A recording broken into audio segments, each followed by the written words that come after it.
ప్రధాని అంటారా? ఉప ప్రధాని అంటారా? ఉప ప్రధాని. చంద్రబాబు నాయుడు ఉప ప్రధాని రేంజ్ కాదు అసలుకి. హ్మ్. ఎందుకంటే ఆయన చెప్పాడు కదా! ఆ! ఎన్ని సార్లు చెప్పాడు ఆయన? నరేంద్ర మోడీ గారు నాకంటే జూనియరు. హ్మ్. భారతదేశంలో నేనే అందరికంటే సీనియర్‌ని. హ్మ్. ఆ! నేనే గొప్పోడిని. హ్మ్. అన్నీ నా వల్లే వచ్చింది. హైదరాబాద్ నా వల్లే డెవలప్ అయింది.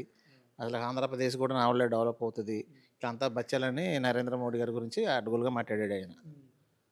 ఆ!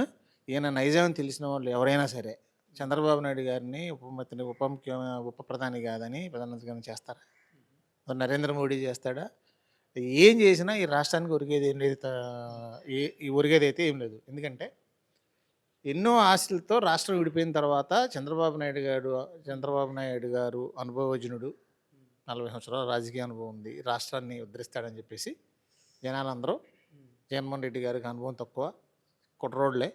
ఒకసారి అవకాశం ఇద్దామని అవకాశం ఇచ్చారు. హ్మ్. ఏం చేశాడు స్టేట్‌ని సంకనాకిచ్చేసాడు. హ్మ్. 10 సంవత్సరాలు హైదరాబాద్ ఉంటే హైదరాబాద్‌ను అక్కడ ఓటుకి నోటు దాంట్లో దొరికిపోయి హ్మ్. పారిపోయి వచ్చి ఇక్కడ కూర్చొని హ్మ్. ఆ! మనకి విభజన హామీలో అప్పుడు టై అప్ ఎవరు? బీజేపీతో బీజేపీ. చంద్రబాబు నాయుడు గారేగా. చంద్రబాబు. ఈ రాష్ట్రానికి రావాల్సిన ఏదైతే విభజన హామీల్లో రావాల్సింది ఏ ఒక్కదాన్నన్నా రాబట్టాడా? 2, 3 స్కామ్‌లో దొరికాడు. అడిగి మాట్లాడితే తీసుకెళ్ళి లోపలేస్తారు.